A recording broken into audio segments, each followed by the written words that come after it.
Alright, here's one I polished a couple days ago. It's a nice chunk of morrisonite here.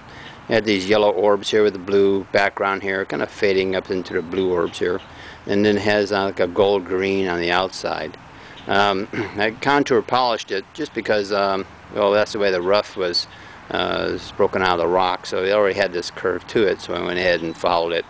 And it looks great. It's a beautiful polish. I can show you here in a second what the polish looks like. But it has this black dendrites going down here vertically. It kind of looks like kind of Chinese writing or something. It's pretty cool. But like I said, the polish turns out really great. I'll show you here in the polish reflection and the shadows. It's easier to see that way. And here you go. Nice glass finish, like most of all morrisonite has.